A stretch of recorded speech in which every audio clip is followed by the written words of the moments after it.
हमारे आदरणीय अध्यक्ष डॉक्टर संजय जायसवाल जी, आदरणीय नित्यानंद राय जी, आदरणीय मंगल पांडे जी, आदरणीय रामकृपाल यादव जी, भाई संजय मयूख जी, यहाँ पर उपस्थित सभी मीडिया कर्मी बहनों और भाइयों, सबसे पहले आप सभी का मैं इस मीडिया सेंटर में बहुत बहुत स्वागत करता हूं। पहली बार आप सभी से मुखातिब होने का अवसर मुझे मिला है,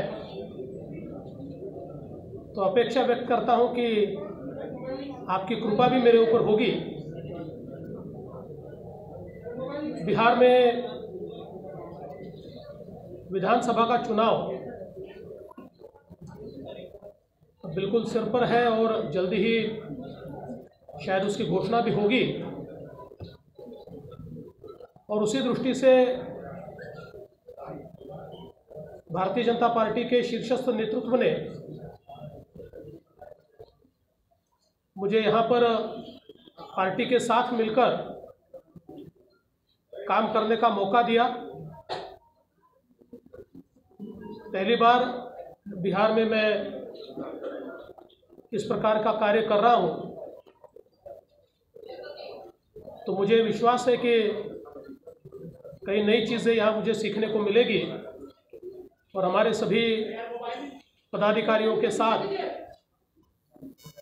काम करने का आनंद आएगा। देखिए, पार्टियाँ कोई ट्वीट पर थोड़ी चलती है, पार्टियाँ तो आपस में बातचीत करके चलती है, और मैंने जैसे पहले भी कहा कि यह हो सकता है कि किसी के विचार कुछ अलग हो या किसी एक मसले पर किसी को कोई अलग बात लगती हो, ये सारी चीज़ें बैठकर ख़त्म हो सकती है। देखिए, मैं तो ये कहता हूँ कि जो लोकसभा के समय हमने अलायंस किया, ये सबसे डिफ़िकल्ट अलायंस था। बीजेपी स्वयं इतनी सीटें जीतने के बाद इस प्रकार का अलायंस कर पाई, तो इसका सीधा मतलब है कि अलायंस किया जा सकता है, सभी लोगों को अकोमोडेट किया जा सकता है, और मेरा विश्वास है कि इसमें कोई प्रॉब्लम नहीं आएगा। बिहार में एनडीए की सरकार बहुत अच्छे तरीके से कार्य कर रही है और लगातार जनसेवा के कार्यों के माध्यम से लोगों को मदद करने का प्रयास और बिहार को विकास की डगर पर ले जाने का प्रयास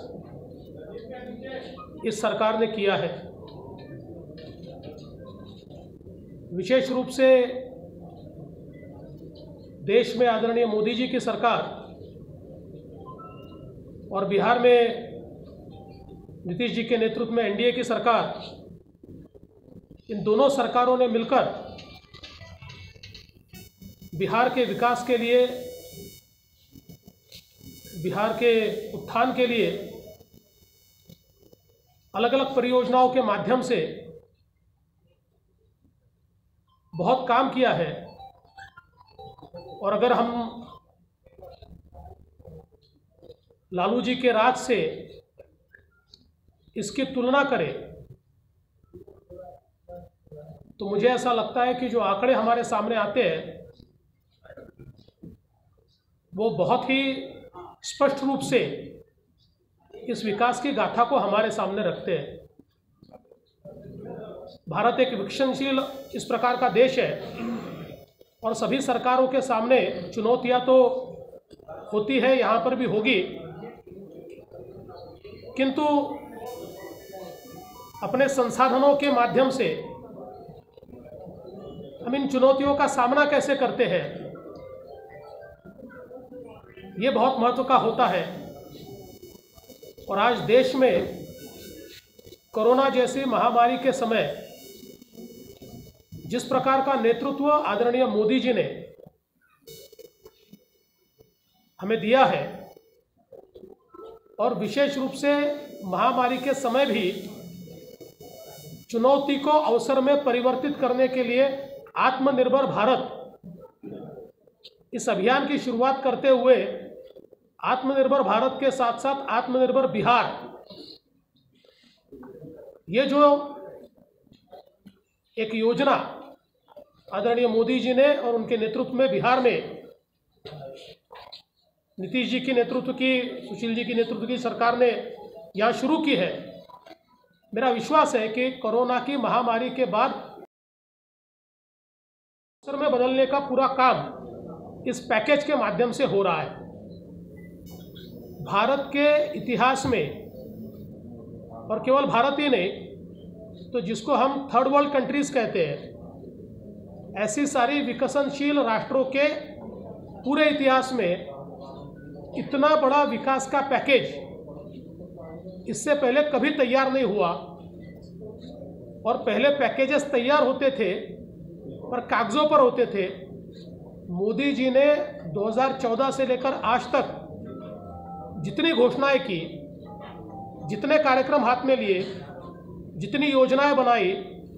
सारी जमीन पर वास्तविकता में बदली और लोगों को उसका फायदा मिला। और मैं ऐसा मानता हूं कि अब ये जो पैकेज है, इसके माध्यम से आने वाले दिनों में हमारे किसान हो, खेती में काम करने वाले मजदूर हो, हमारे बेरोजगार युवा हो, हमारे छोटे उद्योग हो, हमारे मछुआरे हो, हमारे कपड़ा बीनने वाले कर्मचारी हो, ऐसे सभी को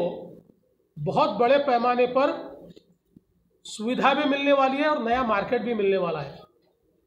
विशेष रूप से किसानों को मार्केट से जोड़ना, किसानों के लिए एक बड़ा बृहद बाजार तैयार करना, उसके लिए इंफ्रास्ट्रक्चर तैयार करना, उसको कनेक्ट करना, उसके लिए किसान रेल शुरू करना, ऐसी कई चीज़ें जो हो रही है। और उसके साथ साथ हमारे जो प्रवासी मजदूर आए, उन लोगों के लिए उनके हाथ को काम मिले, इसलिए 1 लाख करोड़ रुपए की नरेगा की योजना कि जिसके माध्यम से किसी का भी हाथ खाली न रहे, ऐसी कई चीज़ें मोदी जी के माध्यम से हुई है। और मैं ऐसा मानता हूँ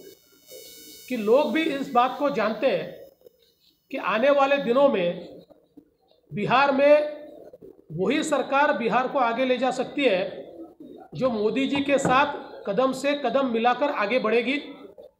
इन योजनाओं को अपने लोगों तक पहुंचाएगी, न कि वो सरकार जो केवल केंद्र सरकार के साथ संघर्ष करेगी। जैसा हम बंगाल पीएम किसान का पैसा इसलिए नहीं मिल पाता कि बंगाल में वहाँ की मुख्यमंत्री महोदया ने उसकी लिस्ट ही नहीं भेजी। अब नुकसान तो कोई न केंद्र सरकार का हुआ न राज्य सरकार का हुआ, नुकसान तो केवल मात्र किसानों का हुआ। और इसलिए मुझे लगता है कि ये बिहार की जो जनता है निश्चित रूप से फिर एक बार एनडीए पर विश्वास दिखाएंगी। विकास करने वाली, मोदी जी के साथ कदम से कदम मिलाकर चलने वाली एक सरकार एक बहुत ही ऐतिहासिक मेजॉरिटी के साथ यहाँ पर वापस चुन कर देगी, ये मुझे विश्वास है। विशेष रूप से मैं ऐसा मानता हूँ कि बिहार में आज युवाओं की संख्या बहुत ज़्यादा है और उन युवाओं को दिशा देने के लिए, चाहे वो न्यू एजुकेशन पॉलिसी हो या उससे जुड़ी हुई रोजगार की बातें हो, ये जिस प्रकार से मोदी जी कर रहे हैं, तो बिहार के युवाओं का भविष्य ये मोदी जी के साथ में ही उज्जवल होगा। और उसके लिए यहाँ पर एनडीए की सरकार मजबूती के साथ मोदी जी का साथ देगी, ये मेरा विश्वास है। मैं फिर एक बार आप सभी का बहुत बहुत धन्यवाद करता हूँ और बिहार की इस धरती को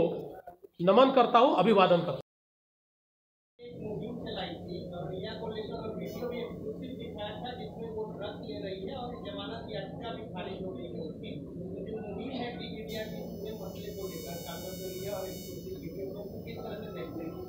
नहीं, देखिए, मुझे ऐसा लगता है कि मीडिया ने एक बहुत महत्वपूर्ण रोल इस सारे मसले में यहाँ पर लिया है और उसी का एक बहुत बड़ा प्रेशर भी तैयार हुआ है, क्योंकि जिस तरीके से ये केस चल रही थी, ऐसा किसी को लगता नहीं था कि सुशांत सिंह राजपूत इनकी इस मृत्यु के बाद जो शंकाएं उठी है उसका कोई समाधान होगा और कोई न्याय मिलेगा। लेकिन मीडिया की मुहिम के बाद मुझे ऐसा लगता है कि बहुत बड़े पैमाने पर अब सारी कार्रवाइयाँ शुरू हुई है और विशेष रूप से जो ड्रग का एंगल है, ये मैं ऐसा मानता हूँ कि बहुत ही महत्वपूर्ण है, क्योंकि एक बहुत बुरी बीमारी ये ड्रग्स की जो आज दिखाई पड़ रही है और विशेष रूप से बॉलीवुड के कुछ लोगों के साथ दिखाई पड़ रही है, कम से कम इसके कारण इसका भी खात्मा होगा, ऐसा मुझे लगता है। सुशांत सिंह राजपूत और कंगना रनौत मुद्दा बनेंगे चुनाव के लिए? देखिए, हमारे लिए ये कोई चुनाव का मुद्दा नहीं है। सुशांत सिंह राजपूत ये बिहार के बेटे जैसे थे, वैसे वे पूरे भारत के बेटे थे और जिस प्रकार से उनकी मृत्यु के बाद अलग अलग तथ्य बाहर आने शुरू हुए तो देश के आम आदमी को ये लगा कि इसकी जांच होनी चाहिए और तथ्यों को बाहर निकाला जाना चाहिए। और मुझे लगता है कि इसी के कारण बात की सारी चीज़ें आपने देखी, अब सीबीआई, एनसीबी, ईडी सारे लोग उसकी जांच कर रहे हैं, तो ये चीज़ें बाहर आएगी। जहाँ तक कंगना रनावत का सवाल है, वो लगातार वहाँ पर होने वाले अन्याय को उठा रही थी या इस केस के बारे में बोल रही थी। मुझे ऐसा लगता है कि महाराष्ट्र की जो सरकार है वो ये भूल गई कि उनकी लड़ाई अभी कोरोना से चल रही है। उनको लगा कि अपनी लड़ाई कंगना से चल रही है और इसके कारण ये मसला बड़ा हुआ, उनका घर तोड़ने तक ये मसला पहुंचा। मुझे ऐसा लगता है कि सरकारों ने अपनी जिम्मेदारी को समझना चाहिए और विशेष रूप से मीडिया की स्वतंत्रता हो, बोलने की स्वतंत्रता हो, इसको संकुचित करने का काम अगर सरकारें करेगी तो अलोकतांत्रिक होगा।